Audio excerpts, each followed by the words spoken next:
или некој трет и ние не сме расчистиле. Значи, дефинитивно нашиот систем стои во место, ние само на хартија имаме промена на идеолошкиот систем, односно влегување во демократија и некои процеси со кои што сакаме се гордееме. Треба да падне Берлинскиот зид. Се уште не е паднат. Господин Еколовски, Јадранка малку говореше за аспектот зошто процесот, кривичниот дел на процесот е сега заталкан до таму до каде што е. За очекување дека новинарите, иако е разочарувачки, дека прилично слабо покажуваат одважност да ја довршат оваа тема, како таа би ја изведувале инаку во медиум, особено сега кога се директно тангирани со прислушкувањето. И клучниот сегмент, оној во кој најчесто се губат избори поради квалификацијата на институции кои именно се за тоа создадени.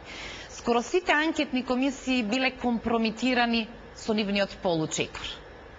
И оваа сегашната, по најавата на Мири Младеновска, е еден добар пат да го стори истото.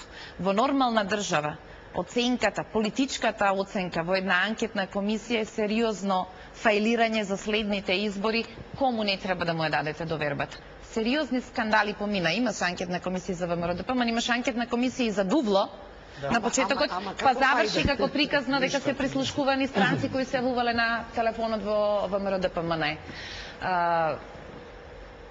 Како проценувате, зошто барем во тој сегмент на јаките политички не се одважни да избуткаат до крај работата? Видете, тоа е во основа и сваќањето на оно што значи, како се вика, новото демократско време што се гради.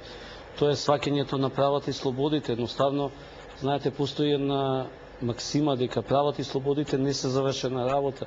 Не можете да кажете дека од утре ние сме демократска држава, апсолутно демократска, и дека сите луѓе во таа држава ги уживаат правата и слободите подеднакво. Едноставно, оној момент кога ќе затворите прашањето на човековите права, влегувате во сосема друг во тоталитарен систем. Едноставно, прашањето на човековите права е отворено, а особено во контекст на оно што се случуваше во 2001, меѓутоа и пред 2001.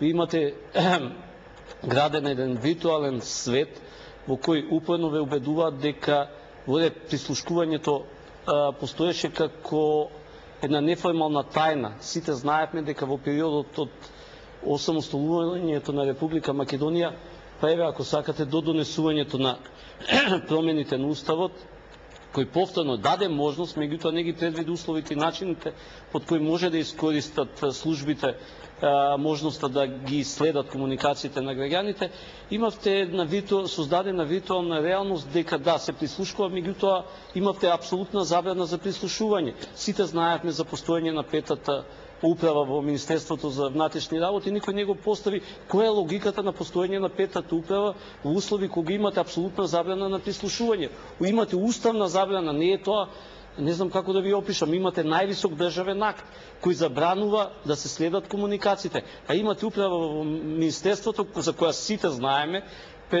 колку знаеме до 98-2000, сите знаеме дека постои, дека функционира. Меѓутоа никој не знае врз основа на кој начин, врз основа на кои цели ги бира субјектите кои ќе бидат следени. Мислам да бидеме реални. Прислушувањето, барем она што се баве со заштита на приватноста во проектите што ги тангират, не е нешто што е туѓо на демократијата, да бидеме реални. Ова се случувало и во подемократски држави во светот. Меѓутоа, ваков парадокс до сега стварно неам сретнато.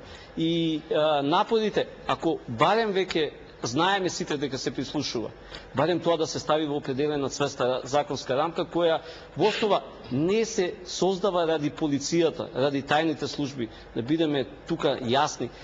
Правната рамка се создава ради граѓаните, да ја заштити приватноста на граѓаните. Меѓутоа, доаѓате до уште еден парадокс.